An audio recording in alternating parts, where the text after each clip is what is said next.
चलो बच्चों, तो आज हम लोग इकोनॉमिक्स में चैप्टर नंबर 7 कंटिन्यू करें, जिसका नाम है पॉपुलेशन। देखो, इस चैप्टर में कल हमने समझा था कि पॉपुलेशन की प्रॉब्लम वो आज सिर्फ इंडिया की प्रॉब्लम नहीं, लेकिन पूरे वर्ल्ड की प्रॉब्लम हो चुकी है। हमने समझा था ना कि पूरे वर्ल्ड में पॉपुलेशन आज 700 करोड़ से ज़्यादा पहुंच चुकी है। 700 करोड़ से ज़्यादा पूरे वर्ल्ड की पॉपुलेशन, कि जिनमें से 130 करोड़ के आसपास तो वो सिर्फ इंडिया की है कि नहीं। 130 करोड़ तो सिर्फ इंडिया की पॉपुलेशन है। और इंडिया में जिस हिसाब से पॉपुलेशन बढ़ती जा रही है ना, उसे इंडिया के लोगों ने, इंडिया की गवर्नमेंट ने उसे टर्म दिया था पॉपुलेशन एक्सप्लोजन। ठीक है ना, इंडिया में उसे क्या कहा जाता है? पॉपुलेशन एक्सप्लोजन कहा जाता है कि हाँ, सच में यहाँ पर पॉपुलेशन का जैसे ब्लास्ट हो चुका है, इतनी ज़्यादा पॉपुलेशन बढ़ती जा रही है। और आज हम लोग ये टॉपिक देखेंगे कि ये पॉपुलेशन इतनी ज़्यादा क्यों बढ़ती जा रही है। इंक्रीज तो हो रही है, लेकिन क्यों इंक्रीज हो रही है? तो अगर पॉपुलेशन इंक्रीज हो रही है ना, तो उनके मेनली दो रीजन कहे जाते हैं। Causes of rapid increase in population, कि यहाँ पर जो पॉपुलेशन इंक्रीज हो रही है तो उसके मेनली दो रीजन है। एक तो हाई बर्थ रेट और दूसरा लो डेथ रेट। कल हमने पॉपुलेशन एक्सप्लोजन की डेफिनेशन में भी यही समझा था कि हमारे इंडिया में बर्थ रेट बहुत ज़्यादा है और उसके कंपैरिजन में डेथ रेट बहुत कम हो चुका है, और इसकी वजह से ही ओवरऑल पॉपुलेशन इंक्रीज होती जा रही है। सही बात है ना, यहाँ पर बर्थ रेट ज़्यादा है लेकिन डेथ रेट कम। मेडिकल फैसिलिटीज़, हेल्थ फैसिलिटीज़ अच्छी आ चुकी हैं, तो उसकी वजह से डेथ रेट तो कम हो गया लेकिन बर्थ रेट कम नहीं हुआ, तो पॉपुलेशन बढ़ती ही जाएगी ना। तो इसमें अब सबसे पहले तो ये समझे कि डेथ रेट और बर्थ रेट कहते किसे हैं। बर्थ रेट या डेथ रेट का मतलब क्या? तो उसमें मीनिंग में ऐसा लिखा जाता है कि सबसे पहले बर्थ रेट के बारे में, कि the birth rate depict the number of children born for every 1000 people during a given year. मतलब हर 1000 पीपल के कंपैरिजन में एक साल में कितने नए बच्चे पैदा होते हैं, तो उसे बर्थ रेट कहते हैं। ठीक है, 100 पर नहीं है, 1000 पर 1000 पीपल के कंपैरिजन में हर साल कितने नए बच्चे पैदा होते हैं, तो वो क्या कहलाता है? बर्थ रेट कहलाता है। बराबर।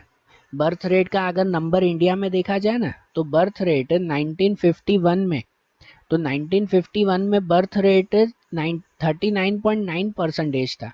39.9 मतलब पर 1000 के कंपैरिजन में हर साल 39 वो नए बच्चे पैदा हो रहे थे। ठीक है ना, न्यू बर्थ हो रहा था 1000 के कंपैरिजन में 39, मतलब अप्रोक्सीमेट 40 समझो ना। तो 1000 के कंपैरिजन में 40, तो हमारी जो टोटल पॉपुलेशन है कि 130 करोड़, तो 130 करोड़ के कंपैरिजन में कितने, तो ऐसे काउंट कर सकते हैं ना हम लोग। बराबर ना, तो इसलिए 1000 के ऊपर ये पॉपुलेशन गिनी जाती है, बर्थ रेट गिना जाता है। तो 1000 के कंपैरिजन में बर्थ रेट 1951 में 40 के आसपास था, जो 2011 में चेंज होके बन गया 21.8 के आसपास। मतलब 2011 में पर 1000 पर्सन के अकॉर्डिंग 21.8, मतलब अप्रोक्सीमेट 22 न्यू बॉर्न चाइल्ड पैदा हो, है ना भाई, न्यू चाइल्ड पैदा होते थे उसमें। तो बर्थ रेट देखा जाए तो कम तो हुआ है, ठीक है, कम तो हुआ है, ये तो बात सही है। लेकिन अगर डेथ रेट से उसकी कंपेयर करें ना, कि डेथ रेट पहले किसे कहते हैं? The death rate depict the number of people who die per every 1000 people during a given year. मतलब पर 1000 पीपल के कंपैरिजन में हर साल कितने लोगों की डेथ होती है, तो उसे डेथ रेट कहते हैं। ठीक है ना, पर 1000 पीपल के कंपैरिजन में कितने लोगों की डेथ होती है, तो वो डेथ रेट कहलाता है। बर्थ रेट का उल्टा ना, जो 1951 में कितना था? 27.4। डेथ रेट 1951 में था 27.4। मतलब 1951 में पर 1000 पीपल के कंपेयर में हर साल 27.4, मतलब अप्रोक्सीमेट 27 पीपल की डेथ होती थी। तो पूरे साल में ऐसे गिनते हैं ना कि भाई 1000 के ऊपर 27 की डेथ होती थी, तो भाई पॉपुलेशन अगर 130 करोड़ हो तो उसके कंपैरिजन में हर साल कितने लोगों की डेथ होगी, तो वो नंबर तो करोड़ों में चला जाता है ना। तो भाई डेथ रेट उस वक्त 27% था। जो 2011 में कम होके हो गया सिर्फ 7.1, सिर्फ 7%। मतलब पर 1000 के सामने खाली 7 लोगों की डेथ होती थी। तो देखो डेथ रेट कितना ज्यादा कम हो गया है कि नहीं। बर्थ रेट भी कम हुआ, वो गलत नहीं है, 39 से 21 हो गया, बर्थ रेट भी कम हुआ, लेकिन बर्थ रेट थोड़ा सा ही कम हुआ। और डेथ रेट, तो डेथ रेट इतना ज्यादा कम हो गया है ना, 27 से सीधा 7%। तो इतना ज्यादा डेथ रेट कम हो गया ना। तो डेथ रेट कम हो जाने से क्या होता है कि यहाँ पर पॉपुलेशन बढ़ जाती है, कि भाई डेथ अगर कम हो रही है तो इतने ज़्यादा लोग यहाँ पर जिंदा है ना, और सामने बर्थ रेट भी ज़्यादा है, मतलब नए भी जो है वो बच्चे इतने पैदा हो रहे हैं, तो ओवरऑल क्या होती जाएगी, पॉपुलेशन तो बढ़ती ही जाएगी ना, है कि नहीं। तो देखो डेथ रेट और बर्थ रेट यही पॉपुलेशन का मेन रीज़न माना जाता है ना। तो अब हमारा टॉपिक यही बताता है कि हमारे यहाँ पर ये बर्थ रेट और डेथ रेट में इतना बड़ा डिफरेंस क्यों है, कि यहाँ पर हाई बर्थ रेट है, बर्थ रेट इतना ज़्यादा है, लेकिन क्यों इतना ज़्यादा बर्थ रेट है वो अब हम समझें। तो इसलिए हमारा टॉपिक अब यही आता है कि causes of high birth rate, कि यहाँ पर इतना ज़्यादा बर्थ रेट है वो किस वजह से। तो उनमें मेनली 3 रीज़न आते हैं, उनके जो रीजंस हैं उनको मेनली 3 पार्ट में डिवाइड कर सकते हैं, कि एक सोशल फैक्टर है उनके पीछे, दूसरा economical factor and other factors.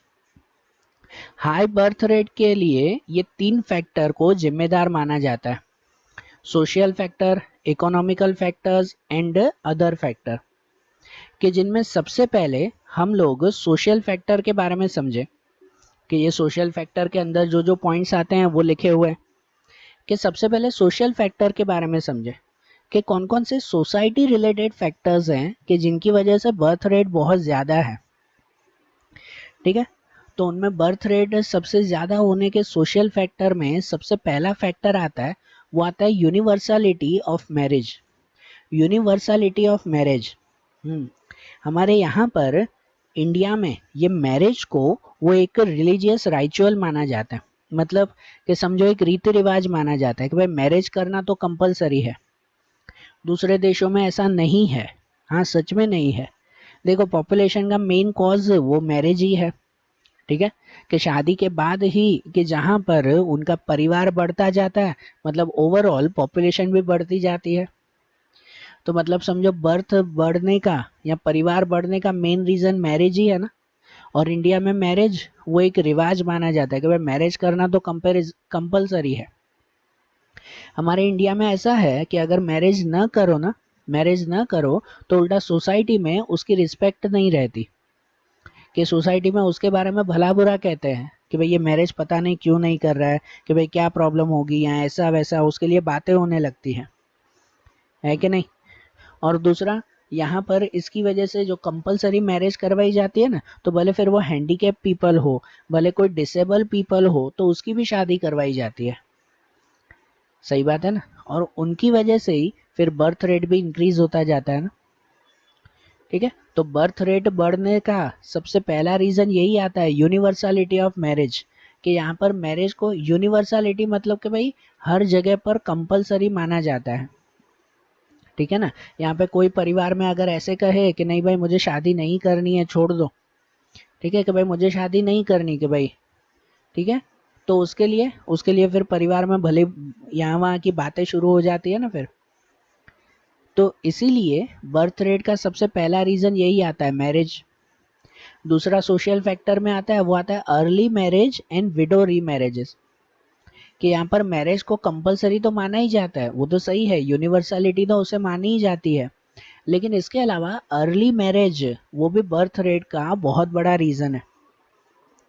Early marriage हमें पता ही है कि भाई पहले के टाइम में तो चाइल्ड मैरिज होती थी, छोटी एज में ही 7 8 9 10 साल की एज में ही जो है वो बच्चों की शादी करवा दी जाती थी। और इनकी वजह से जो है वो ज़्यादा होते होते भाई एज बढ़ते बढ़ते उनका परिवार भी बहुत बड़ा हो जाता था।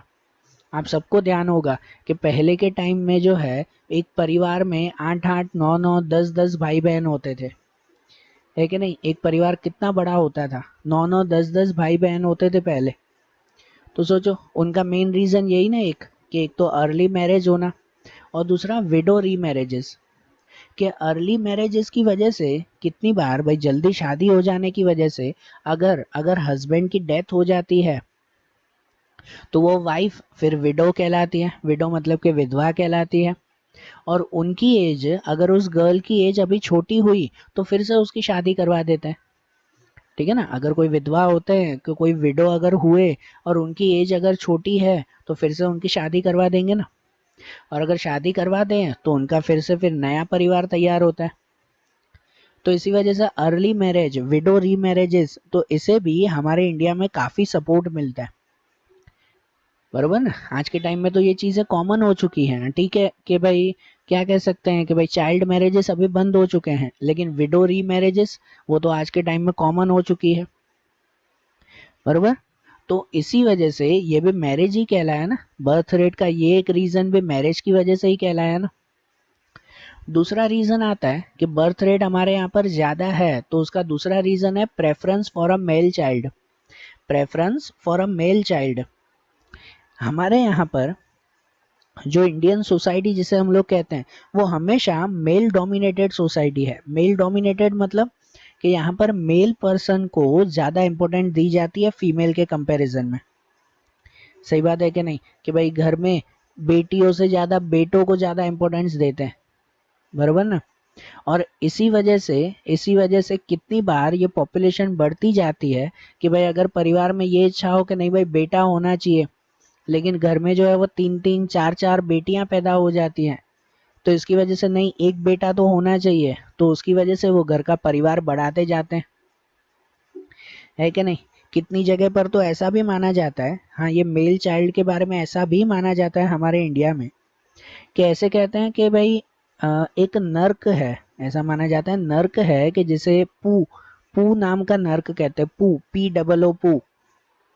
और उसमें ऐसा मानते हैं कि जब घर का बेटा अगर जो है वो घर वालों की चिता को आग लगाता है ना, तो ही उसे उस नर्क में से मुक्ति मिलती है। ठीक है, मतलब अगर बेटा वो पिता या माता की, घर के बड़ों की अगर चिता के ऊपर उनकी डेथ के वक्त उनकी चिता पे आग लगाता है ना, तो ही उस मरने वाले को स्वर्ग मिलता है, नहीं तो नर्क मिलता है। तो इसी वजह से तो हमारे इंडिया में ऐसा कहते हैं ना कि अगर बेटा नहीं होगा तो हमारी चिता को आग कौन लगाएगा। कहते हैं कि नहीं ऐसा बात है ना, कि बेटा नहीं होगा तो आग कौन लगाएगा, कि अगर बेटी चिता को आग लगाएगी ना तो वो मरने वाला नर्क में जाएगा, ऐसे भी लोग मानते हैं। तो बताओ, इसी वजह से तो लोग हमारे इंडिया में फैमिली में ये मेल चाइल्ड को ज्यादा प्रेफरेंस दी जाती है ना। और मेल चाइल्ड को ज्यादा प्रेफरेंस देते हैं और उनकी वजह से जो है वो परिवार बढ़ता जाता है। या तो ऐसा भी मानते हैं कि हाँ भाई मेल चाइल्ड होगा ना तो ही बड़े होकर वही जो है वो फैमिली को सपोर्ट करेगा। भाई बड़े होकर कमाएगा कौन, कोई लड़का होगा तो ही कमाएगा, लड़की थोड़ी कमाएगी, ऐसा मानते हैं ना। ठीक है वो, चलो ये तो बात बहुत अच्छी है कि आज के टाइम में ये सोच बदल गई है, लेकिन पहले के टाइम में तो यही सोच थी कि भाई लड़का होगा तो ही वो परिवार को कमा के देगा, लड़की तो कमा के देगी नहीं। तो इन सब रीजन की वजह से यहाँ पर मेल चाइल्ड को ज्यादा प्रेफरेंस दिया जाता है। और इनकी वजह से भी बर्थ रेट ज्यादा है, कि भाई घर में जब तक एक लड़का पैदा ना हो तो उनकी तब तक जो है वो परिवार वो बढ़ाते ही जाते हैं। और दूसरा आता है जॉइंट फैमिली सिस्टम। ये भी सोशल फैक्टर में ही आता है कि एक जॉइंट फैमिली सिस्टम की वजह से भी हमारे यहाँ पर बर्थ रेट ज्यादा है।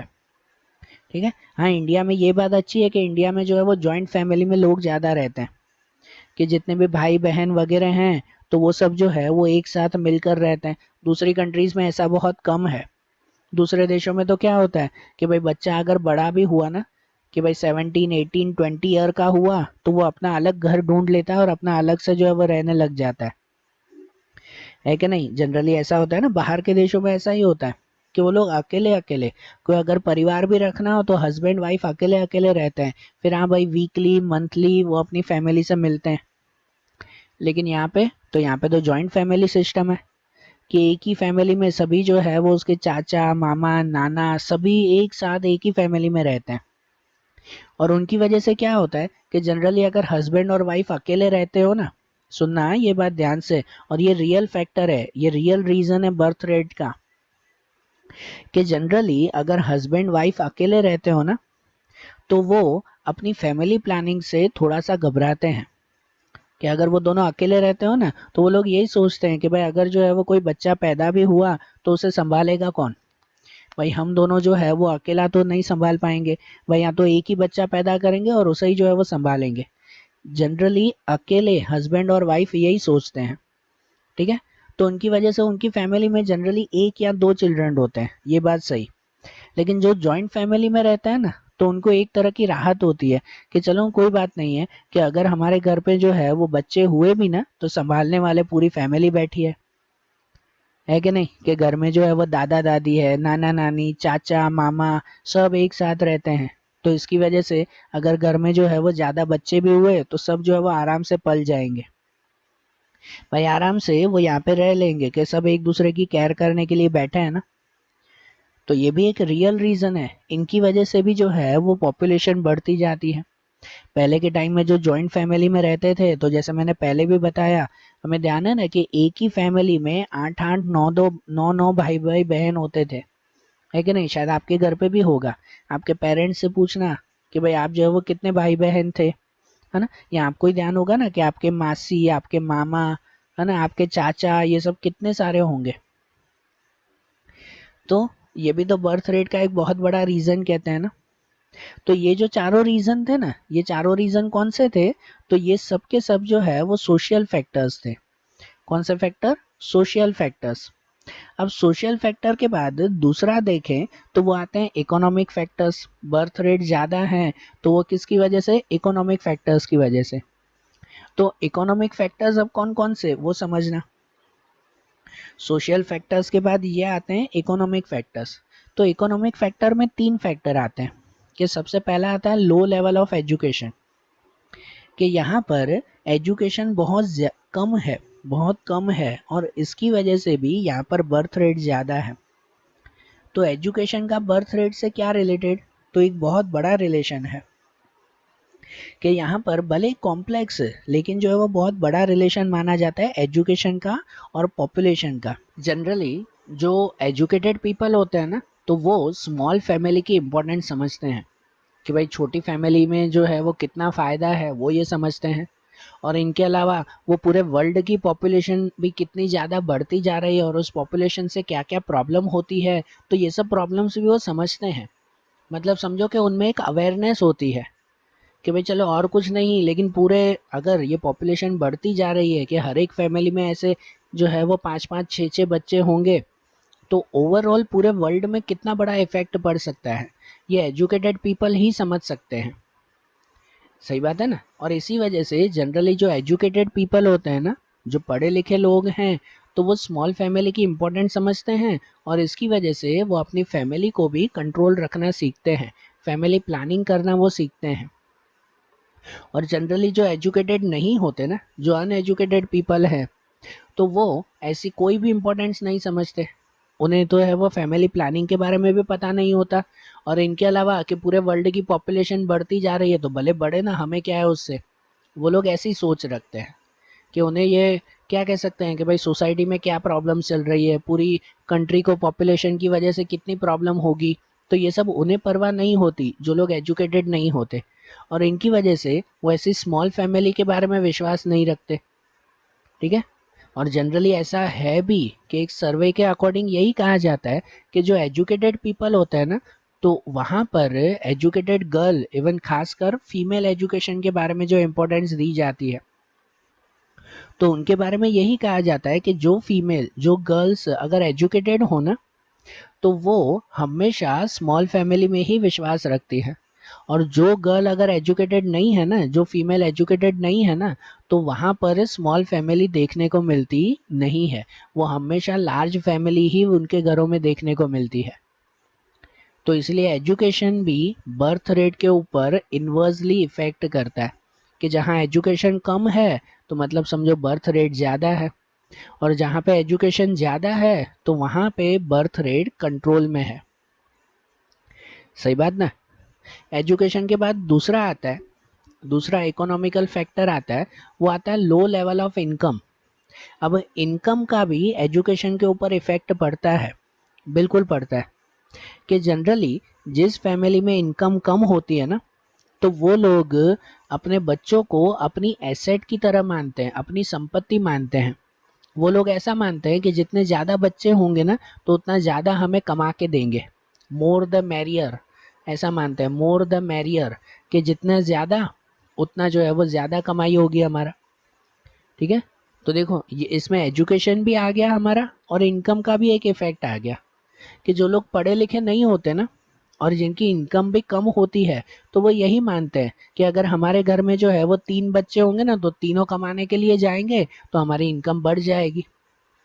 लेकिन वो ये नहीं सोचते कि वो तीनों कमाने जाएंगे तो पैदा होते ही कमाने के लिए नहीं जाएंगे, उन्हें जो 15-20 साल तक उनके ऊपर खर्चा करना पड़ेगा, कि जब तक वो कमाने लगे तो तब तक तब तक वो खर्चा कौन भरे, है कि नहीं, ये सही बात। तो इसी वजह से यही कहते हैं ना कि उनमें एजुकेशन नहीं होती, उनमें अवेयरनेस नहीं होती, तो इसकी वजह से भी वहाँ पे बर्थ रेट ज़्यादा हो जाता है। तो एक इनकम भी एक बहुत बड़ा इफेक्ट कहलाता है ना ये, है ना। आज के टाइम में भी आपको आप लोगों ने देखा होगा कि जो वो क्या कहते हैं, चाइल्ड लेबर, है ना, चाइल्ड लेबर्स को आपने देखा होगा ना। छोटी एज में ही लोग, बच्चे जो है वो जॉब करने के लिए निकल पड़ते हैं, काम के लिए निकल पड़ते हैं। आप लोगों ने आसपास जो है वो कितने सारे होटल्स में, टी स्टॉल्स में, चाय की दुकान, छोटे छोटे रेस्टोरेंट, वहाँ पे ये छोटे छोटे बच्चे काम करते हैं। ठीक है, क्योंकि उनके परिवार वाले यही मानते हैं कि जितने ज़्यादा बच्चे होंगे ना, तो उतना ज़्यादा काम करेंगे और उतना ज़्यादा कमाई होगी हमारी। तो इसीलिए जनरली इनकम वो जो है बर्थ रेट का एक बहुत बड़ा रीज़न बन जाता है। और इनके बाद दूसरा एक इकोनॉमिकल फैक्टर आता है, वो आता है high infant mortality rate. High infant mortality rate, तो ये इन्फेंट मोर्टालिटी रेट क्या कहते हैं? इन्फेंट मोर्टालिटी रेट का मतलब ये कहते हैं कि पैदा होने वाले जो न्यू बॉर्न चाइल्ड होते हैं, पैदा होने वाले बच्चों में से पर 1000 बच्चों में से कितने बच्चों की हर साल डेथ होती है, पर 1000 में से कितने बच्चों की हर साल डेथ होती है, उसे इन्फेंट मोर्टालिटी रेट कहते हैं। बराबर ना, कि जब बच्चा पैदा होता है तो उन्हें अगर प्रॉपर केयर नहीं की जाए, प्रॉपर केयर उनकी नहीं की जाए, तो इसकी वजह से विद इन 1 ईयर, एक ही साल के अंदर बच्चे की डेथ हो जाती है। पैदा होते ही 1 साल के अंदर बच्चे की डेथ हो जाती है, उसे इन्फेंट मोर्टालिटी रेट कहते हैं। इन्फेंट मतलब कि जो मासूम, जो छोटा बच्चा कहलाए वो, ठीक है ना, 1 साल से भी छोटी एज। मोर्टालिटी रेट मतलब जैसे उनका डेथ रेट। तो ये इन्फेंट मोर्टालिटी रेट हमारे इंडिया में बहुत ज़्यादा है। हमारे इंडिया में 1951 में जब आज़ादी मिली थी ना, तब हमारे यहाँ पर इन्फेंट मोर्टालिटी रेट 146 था। ये बहुत ज़्यादा कहलाया, मतलब पर 1000 में से 146 बच्चों की 1 साल के अंदर ही डेथ हो जाती है। पैदा होते ही 1 साल के अंदर ही डेथ हो जाती है, 146। ये 1951 में आज़ादी के वक्त ये नंबर था, जो डिक्रीज होकर 2011 में जब लास्ट टाइम सेंसस हुआ था, तब हमारे यहाँ पर इन्फेंट मोर्टालिटी रेट 41.40 था। कितना? 41.40। ये कम तो हुआ, सही बात है कि काफ़ी कम हुआ, लेकिन ये भी अभी भी बहुत ज़्यादा है। पर 1000 में से 41 मतलब अप्रोक्सीमेट अगर 40 भी समझो, तो पर 1000 में से 40 बच्चे ऐसे होते हैं कि जिनकी डेथ विद इन 1 ईयर, 1 साल में ही उनकी डेथ हो जाती है। तो अगर 1000 में से 40 बच्चे, तो समझो करोड़ों में से कितने बच्चे ऐसे होंगे कि पूरी इंडिया में ऐसे लाखों बच्चे हैं, लाखों करोड़ों बच्चे हैं कि जिनकी डेथ विद इन 1 ईयर हो जाती है। और इसकी वजह से भी बर्थ रेट ज़्यादा होता है कि यहाँ पर बच्चों की डेथ जल्दी हो जाती है। तो इसकी वजह से, उस इमोशन की वजह से, इस इमोशन की वजह से कि नहीं भाई, अगर एक बच्चे की डेथ हो गई तो अब घर पे जो है वो दूसरा एक बच्चा तो होना चाहिए, तो इनकी वजह से भी बर्थ रेट बहुत ज़्यादा हो जाता है। तो इसीलिए ये इन्फेंट मोर्टालिटी रेट, ये भी बर्थ रेट का एक रीज़न बनता है ना। तो ये तीनों हुए इकोनॉमिक फैक्टर इसके। और इकोनॉमिक फैक्टर के बाद दूसरा आता है, वो आता है अदर फैक्टर्स, कि जिनमें अदर फैक्टर्स में ये दो फैक्टर्स आते हैं। पहला हाई फर्टिलिटी रेट और दूसरा lack of family planning information. पहले हाई फर्टिलिटी रेट। हमारे यहाँ पर हमारे यहाँ पर जो है वो हाई फर्टालिटी रेट, मतलब क्या कि भाई जनरली जो फीमेल्स हैं वो अपनी पूरी एज में जनरली कहते हैं कि भाई 15 से 64 जितनी एज, उस एज में कितने ज्यादा बच्चों को वो पैदा कर सकते हैं, तो ये उनका फर्टालिटी रेट कहते हैं। ठीक है, और हमारे इंडिया में फर्टालिटी रेट बहुत ज़्यादा है। 1951 के अकॉर्डिंग, तो 1951 में ऐसा माना जाता था कि एवरेजली वुमेन का फर्टालिटी रेट है ना 6 चिल्ड्रन का है, मतलब अपनी पूरी ज़िंदगी में वो अप्रोक्सीमेट 6 बच्चों को वो पैदा कर सकते हैं। ठीक है, उनकी कैसे, उनकी बॉडी कंडीशन के अकॉर्डिंग, तो उनका फर्टालिटी रेट 6 का है। तो इसी वजह से तो मैंने पहले भी आपको बताया ना कि हर एक की फैमिली में कैसे 8-8 10-10 भाई बहन होते थे, तो इतनी बड़ी फैमिली होती थी ना उनकी, बरोबर। जो 2011 में अब कम होके 3 हो चुका है, अब फर्टालिटी रेट 3 का है, लेकिन फिर भी ये बहुत ज़्यादा है। और फर्टालिटी रेट बढ़ने का एक ही रीज़न है कि भाई अर्ली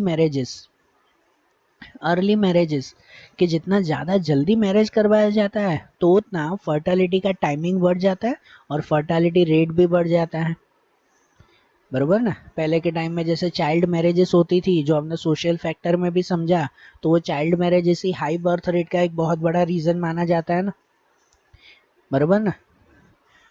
और दूसरा दूसरा अदर फैक्टर आता है, वो आता है lack of family planning information, कि यहाँ पर फैमिली प्लानिंग की इंफॉर्मेशन लोगों के पास नहीं है, सच में बहुत कम है। कि यहाँ पर ऑलमोस्ट पीपल जो है वो फैमिली की प्लानिंग के बारे में न जानते हैं, ना ही जो है वो समझते हैं, और ना वो समझने की कोशिश भी करते हैं। सही बात है ना। ऑलमोस्ट जो एजुकेटेड पीपल है कि जिनमें अवेयरनेस है, वही लोग समझते हैं कि फैमिली प्लानिंग कितनी ज़रूरी है। सही बात है ना, फैमिली प्लानिंग कितनी ज़रूरी है ये सिर्फ कौन समझ पाता है, जो एजुकेटेड पीपल हैं वही। नहीं तो जो एजुकेटेड नहीं है उन्हें इनके बारे में कुछ पता ही नहीं है कि भाई फैमिली प्लानिंग कैसे की जाती है। कि भाई जनरली कि हर एक फैमिली में मिनिमम मिनिमम जो है वो 2 बच्चे हो ना, तो वही काफ़ी रहता है ना, 2 से ज़्यादा बच्चे नहीं होने चाहिए, ये एक प्रॉपर फैमिली प्लानिंग में माना जाता है। दूसरा कि हर एक बच्चे के बीच में कितना गैप होना चाहिए, तो वो गैप के बारे में भी काफ़ी लोग नहीं समझते। तो ऐसे ही फैमिली प्लानिंग की छोटी छोटी बहुत सारी बातें हैं कि जो लोगों को ज़्यादातर पता ही नहीं होती, और इनकी वजह से भी उनका परिवार बढ़ता जाता है और ओवरऑल बर्थ रेट ज़्यादा होता जाता है। सही बात कि नहीं, तो ये भी बर्थ रेट का ही एक रीज़न कहलाया ना। ठीक है ना। तो आज जैसे हमने ये समझा ना कि हमारे यहाँ पर बर्थ रेट क्यों ज़्यादा है, अब इनका दूसरा एक पॉइंट आता है कि डेथ रेट क्यों कम होता गया है। ठीक है, जो पॉइंट के बारे में अब हम लोग कल के वीडियोस में देखेंगे।